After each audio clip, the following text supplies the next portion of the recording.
Hoje o nosso convidado da Sessão TV Atende é o subsecretário de Vigilância em Saúde da Secretaria Estadual de Saúde de Minas Gerais, Eduardo Campos. Eduardo, vamos começar falando aí sobre esse momento que vivemos, uma das piores epidemias dos últimos anos no estado, né?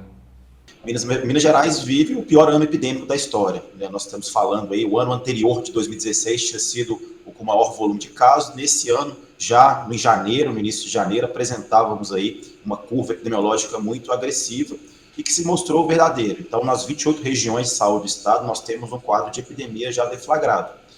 Temos aí, portanto, né, vários casos, podemos falar aí de 915 mil casos de dengue já, né, colocados aqui no estado de Minas Gerais. Esse número será atualizado hoje, mas vale ressaltar que nós temos aí a menor letalidade da nossa história. Isso é sinal que o nosso sistema de saúde vem sendo muito resiliente e oferecendo um atendimento aí para mineiro e para o mineiro. Obviamente que os números absolutos são altos, né? Mas a gente vem buscando capacitar as equipes para prestar um serviço na ponta adequado para as pessoas que tanto precisam nesse momento de um tratamento. Eduardo, quando a gente fala em dengue, a gente fala de um descuido por parte da população, né?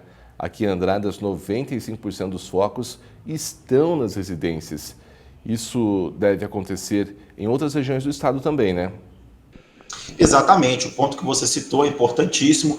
Os focos do mosquito, né, a água parada, estão dentro de casa. Você deu o exemplo de 95% em Andradas, cerca de 80% no Brasil, ou seja, se cada um tirar 10 minutinhos por dia e ver a situação da casa, se vê a calha, o pratinho da planta, etc., debaixo da geladeira, aquele vazio, aquele recipiente, você vai ver que existe água parada. Então, se a gente fizer os nossos cuidados básicos dentro de casa, nós vamos eliminar os focos do mosquito, que é fundamental nesse momento e em todos os momentos. A gente precisa de um grande engajamento da população, superarmos essas emergências de saúde pública que nos colocam aí há mais de 30, 40 anos, sempre nessa situação de viver epidemias. Então, a gente conta com toda a população para fazer o seu para-casa, o seu dever de casa, eliminar os focos do mosquito Aedes aegypti.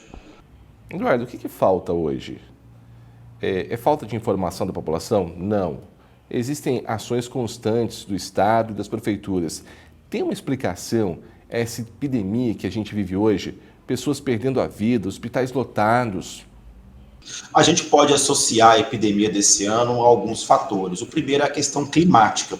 Desde o final do ano passado, tivemos recordes de temperatura em Minas Gerais. Veja o caso de Araçuaí, bateu recorde histórico, e vivemos aí acompanhados de chuvas muito intensas, aquelas grandes pancadas. Esse fator climático ele é ideal para o mosquito Aedes aegypti viver por mais dias e conseguir se reproduzir mais rápido. Então, a questão climática associada à circulação de mais de um sorotipo da dengue, historicamente tínhamos em Minas Gerais sorotipo 1, passamos a ter uma crescente sorotipo 2 e temos aqui na região metropolitana de Belo Horizonte sorotipo 3. O nosso organismo está suscetível a receber esses sorotipos, ou seja, o fator climático acompanhado da circulação de mais de um sorotipo foi, como se diz, a tempestade perfeita para essa epidemia de dengue. Mas não falta informação, a gente mobiliza e faz diversas campanhas, o governo vem repassando recurso também, são 112 milhões para as prefeituras fazer as ações dos municípios, mas o que ocorre de fato é que o foco de água parada, como você bem citou, dentro de casa, acompanhado de ondas de calor e de chuvas muito intensas, é propício para o mosquito circular e aí termos aí um quadro de epidemia de dengue, que é a pior epidemia da nossa história, mas vale revisar. Nós temos a menor letalidade da nossa história. Esse é sinal de resiliência do Sistema Único de Saúde, sinal de que nossos municípios, por mais que as portas estejam cheias, estão tentando atender ali todo mundo que precisa tanto nesse momento, oferecendo um protocolo adequado, que é fazer hidratação. Então, cada um que tem sinais e sintomas, procure a unidade de saúde, não faça automedicação, ela é muito deletéria nesse momento. A gente tem que buscar o atendimento adequado que as nossas prefeituras estão oferecendo nesse momento. Eduardo, todo início de semana temos atualizações dos dados do Estado. Podemos dizer que os números começam a cair? Sim, nossa curva está caindo, nosso pico foi em março, ali no meio, início, né, segunda semana de março, e agora sim temos um refreamento da curva, ela tem uma tendência de queda, sim. Vale dizer, entramos no outono, que costuma ser um momento aí um pouco mais frio e de queda nos índices pluviométricos. Então, de fato, a nossa curva está sim diminuindo, ela vai ficar com uma tendência de queda muito clara nesse mês de abril e ali no mês de maio, com certeza, estaremos com patamares mais baixos. Ainda estamos numa epidemia, claro, né, os números são proporcionalmente muito altos, mas sim, estamos numa queda de casos, verificando isso muito claramente aqui na região de Belo Horizonte, em todas as outras, e aí com a nossa perspectiva aí de caminhar para o fim dessa epidemia, né, o mais breve possível. Eduardo, Andradas passou aí de 3 mil casos prováveis, cerca de 100 casos prováveis por dia. O interior passa por isso nesse momento. Minas Gerais, o Brasil, vivem essa situação, né? Sim, as 28 regiões de saúde do nosso estado, as 28 regionais, passam pela epidemia de dengue. Ali no início de janeiro, vale colocar que o governo publicou o decreto de emergência já em janeiro, antecipando tudo isso. Nós já verificávamos uma circulação importante da dengue do nosso estado, chikungunya também, por isso antecipamos e publicamos o decreto de emergência, possibilitando que os municípios tivessem aí procedimentos mais acelerados para oferecer um tratamento adequado à população. Portanto, né, a gente tem um quadro sim de epidemia, mas a gente vê uma movimentação de ações por parte do poder público nas diversas esferas, tentando oferecer à população atendimento e uma ação adequada nesse momento tão importante. Você percebe que hoje os municípios estão pedindo fumaça veicular? Isso também ajuda a combater o mosquito?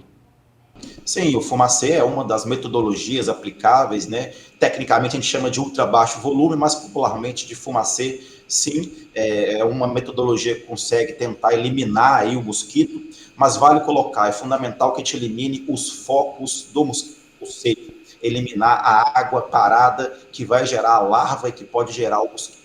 Assim, o fumacê é uma das metodologias que o governo do estado vem tentando oferecer aos municípios aí para, né, ser uma arma a mais do combate ao mosquito. Mas vale dizer, se cada um fizer o seu papel dentro de casa, nós eliminaremos os focos do mosquito, que é a água parada. Isso é o fundamental. O fumacê é uma metodologia complementar, talvez seja menos eficaz, mas é uma metodologia aplicável, mas a gente conta com toda a população de Andradas e região para fazer o seu para-casa.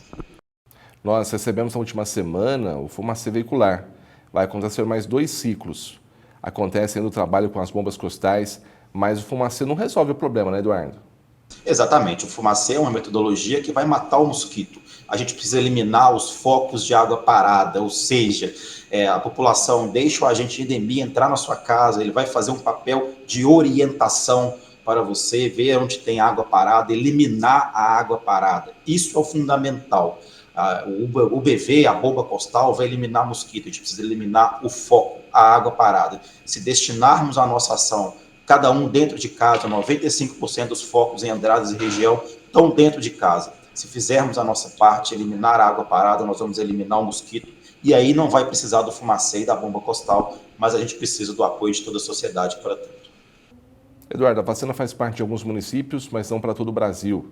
A vacina não é para chikungunya. Muitas pessoas falam que a chikungunya é pior que a dengue.